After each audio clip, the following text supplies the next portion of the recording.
Ba'zi insonlarning hayoti ikki buyuk yo'l kesishgan nuqtada davom etadi. Biri ijod yo'li, ikkinchisi vatanga xizmat yo'li.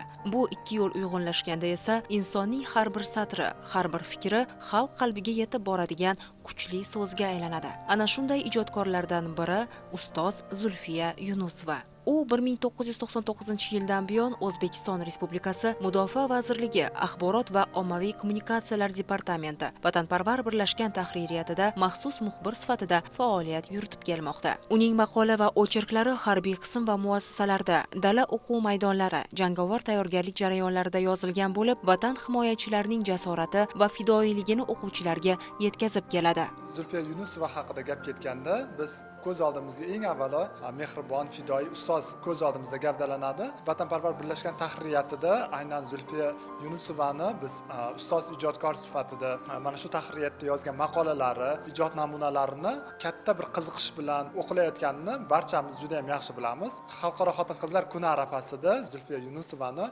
qutlug' 65 yilligini nishonlayotgani biz shogirdlar uchun mana shunday ustozni munosib izdoshi, munosib shogird ekanligidan faxrlanishimizni biz bemalol ayta olamiz. Ijodkorning serqirra faoliyati kino san'atida ham o'z aksini topdi. 2017-yilda uning Yovqurlar ssenariysi O'zbekiston Yozuvchilar uyushmasi hamda O'zbek kino milliy agentligi tomonidan e'lon qilingan harbiy vatanparvarlik mavzusidagi badiiy film ssenariylari tanlovida ikkinchi o'rinni qo'lga kiritdi. Hilol Nasimov tomonidan ushbu ssenariy asosida Hayot badiiy filmi suratga olindi. U 2009-yilda Shuhrat medali bilan taqdirlangan. Shuningdek, O'zbekiston Respublikasi mustaqilligining 25 yilligi, O'zbekiston Respublikasi qurolli kuchlariga 30 yil, O'zbekiston Konstitutsiyasining 30 yilligi esdalik nishonlari hamda Mo'tabar ayol ko'krak nishoni bilan mukofotlangan. 2020-yilda esa Mudofaa vazirligi namunali xizmatlari uchun 3-darajali ko'krak nishoni va faxriy yorliqlariga sazovor bo'ldi. Bugun Zulfiya Yunusova O'zbekiston Yozuvchilar uyushmasi hamda O'zbekiston jurnalistlari ijodiy uyushmasining a'zosi sifatida adabiyot va jurnalistika rivojiga munosib hissa qo'shib kelmoqda.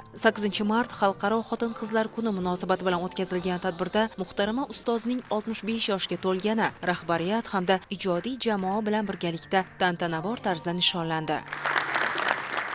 Jamoadan nihoyatda xursandman. Vatanimizda tinchligiga, hurligiga, o'sha sarhadlarini osoyishtaligiga ozgina hissa qo'shgan bo'lsam ham nihoyatda baxtiyorman. Vatanparvarga harbiy jurnalist bo'lib ilk ayol sifatida kirib kelganman. Shunga ham 27 yil bo'lyapti ekan. Yoshlar safida chiroyli bo'lib, yosh bo'lib ishlab yurishni istayman. Yana oldimga qo'ygan bir ulkan rejalarim bor. 65 yoshimda hurmat qilib tabriklaganlari uchun hammaga tashakkur etaman. Tinib tinchimas ustoz ijodkor bugun ham ijod bilan band. Vatanparvarlik ruhidagi yangi she'rlar, qissalar va hikoyalardan iborat to'plamlari nashrga tayyorlanmoqda. Zulfiya Yunusovaning hayoti va ijodi bir haqiqatni tasdiqlaydi. Vatan haqida yozilgan so'z bu ham xizmat, ham fidoyilikdir. Shu bois uning qalamidan tug'ilgan har bir satrda vatanga muhabbat, insoniylik va sadoqat nafasi sezilib turadi.